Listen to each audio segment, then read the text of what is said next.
Ada yang menarik yang aku baca dalam novel Bunggam Suara dari Jombang Santani Hairan.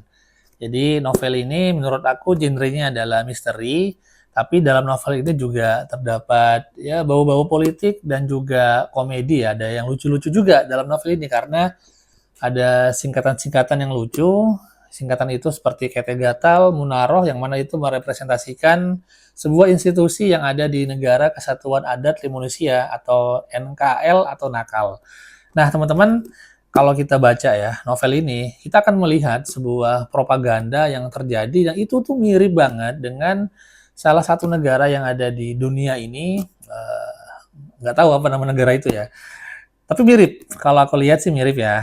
Nah, kemudian propaganda itu adalah ada sebuah organisasi yang mereka itu memang ditugaskan untuk membuat isu atau mengangkat isu untuk menutupi kesalahan dari sistem pemerintahan di Negara Kesatuan Adat Indonesia atau NAKAL, NKL itu.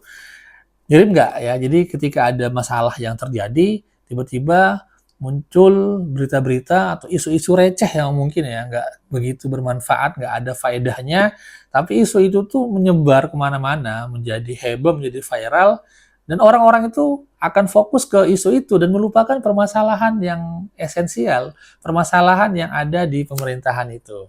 Nah itu pasti teman-teman, wah iya ya, itu pernah terjadi tapi di negara mana gitu kan. Nah teman-teman, lalu si aktor utamanya dalam novel ini yaitu Timmy ya dan kekasihnya Kayes, mereka itu merencanakan karena mereka mungkin sudah muak dengan sistem yang ada di NKAL itu, di negara nakal itu. Mereka itu sudah merencanakan akan pergi meninggalkan NKAL dan pergi ke dunia luar. Dan tujuan mereka itu adalah Indonesia. Nah, Indonesia disebutkan dalam novel ini. Tujuan mereka adalah Indonesia dan si KS ini sudah membuat paspor untuk dia dan si Timi kekasihnya. Paspor itu ada gambar, ada lambang Garudanya yaitu paspor Indonesia dan nah ini nih di sini nih plot twistnya ya teman-teman ya.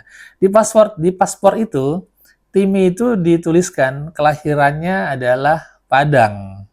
Si Kayes menjelaskan kepada Timi Padang itu adalah suatu wilayah atau daerah di mana di situ adalah pusatnya orang-orang atau laki-laki yang ganteng yang ada di negara Indonesia. Nah, setelah aku pikir-pikir ya, penulisnya Uda Jombang Santani Khairat itu kan orang Padang ya, orang Sumatera Barat. Ini tolong nih, Uda Jas Khairan bisa klarifikasi nih. Apakah iya si Timi itu adalah Uda Jombang Santani Khairan? Karena kan si Timi itu kan pergi meninggalkan nakal, pergi ke Indonesia dan situ dia ditulis dalam paspornya kelahiran Padang. Jangan-jangan udah jas heran dari negara nakal kali ya?